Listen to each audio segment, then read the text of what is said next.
Magandang gabi po. 8 PM na po. Ang yung lingkod po sa kwarto. Bago matulog, nagbabasa po ako ng Bible. Ito ang binasa ko po. Nabasa ko na po ito noon pero napakaganda po pakinggan. Babasahin ko po ulit ngayon at iparinig ko po sa inyo at ipapaliwanag ko po. Pakinggan po nyo, napakaganda po ito sa John 14:15 po hanggang 17. Pakinggan po ninyo. Kung iniibig ninyo ako, tutuparin ninyo ang aking mga utos. Dadalangin ako sa Ama upang kayo'y bigyan niya ng isa pang patnubay na magiging kasama ninyo magpakailanman. Siya ang Espiritu ng katotohanan na hindi matanggap ng sanglibutan, sapagkat siya ay hindi nakikita ni nakikilala ng sanglibutan. Ngunit nakikilala ninyo siya sapagkat siya ay nasa inyo at siya ay manatili sa inyo. Lagi pong binabanggit po tungkol sa Espiritu, banal na Espiritu. Lagi pong binabanggit na may taong nagsasalita ng tungkol sa salita ng Diyos sa Bible. Meron naman tao na amen, amen. Meron naman tao na sumasagot at nagsasalita rin siya tungkol sa Diyos. Pero wala siyang banal na espiritu. Masabi lang ng nakakarinig na siya ay may alam din. Ayan, may alam din. Minsan naman nagpo-post din siya ng mga salita ng Diyos sa Bible. Masabi lang ng mga tao na siya ay may alam din, pero wala pong banal na espiritu na nanguna sa kanya. So, hindi po yun nauwi sa pagsamba. May mga tao naman na, gaya po sinabi ko noon na, binasa ang buong Bible pero ginamit sa pasikat, ginamit sa debate, ginamit sa pagalingan.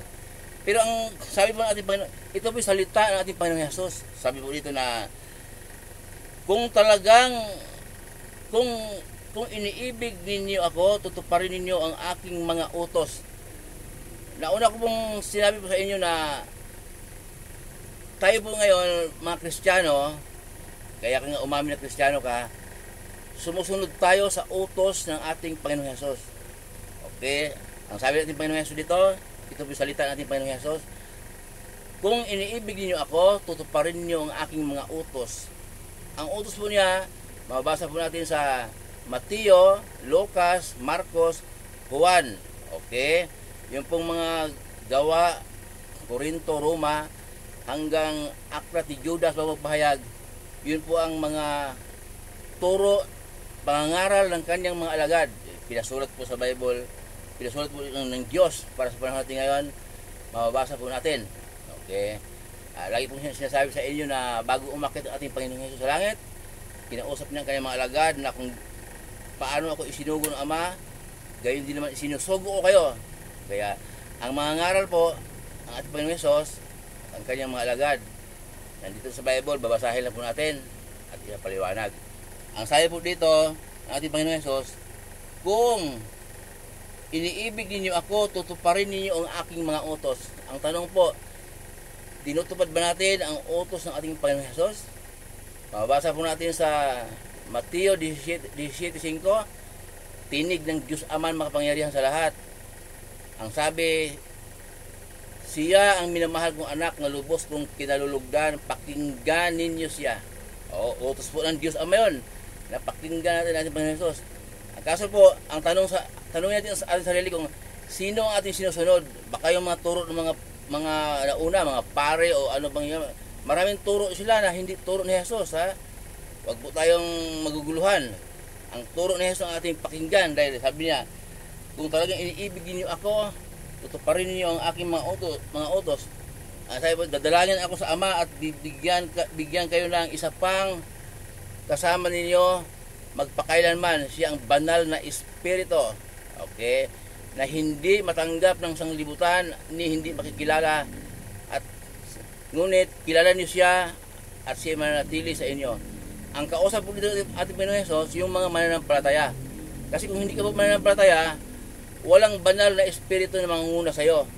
Okay, tama, nagsasalita ka ng tungkol sa salita ng Diyos. Pero masabi lang na marunong ka. Masabi lang para sabihin ng mga tao na may alam ka. Pero walang banal espiritu na nanguna sa'yo. Nagkapasikat lang. Yun po ang sabi po dito na hindi siya nakikilala ng sanglibutan. Hindi siya matanggap, hindi makikilala man. Kasi po, nauna ko po sinabi sa inyo na ang Diyos ng sanglibutan ngayon, si Satanas. Mababasa po natin sa pangalawang Korinto 4:4.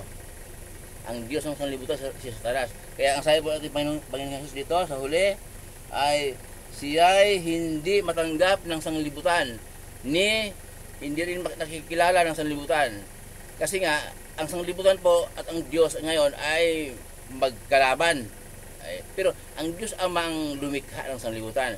Kaya magkalaban dahil mas sinusunod pa natin ang mga utos ni Satanas kaysa Diyos.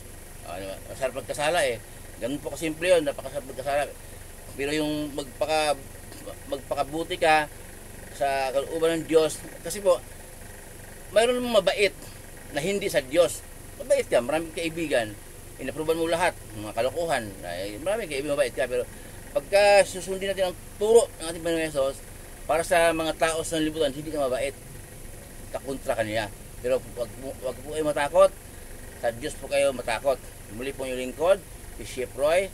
Pagpapalain po tayo ng Diyos. Iingatan po tayo ng Diyos. Kahit saan po tayo pupunta, sasamahan po tayo ng Diyos. Manalangin po tayo bago tayo lumakad.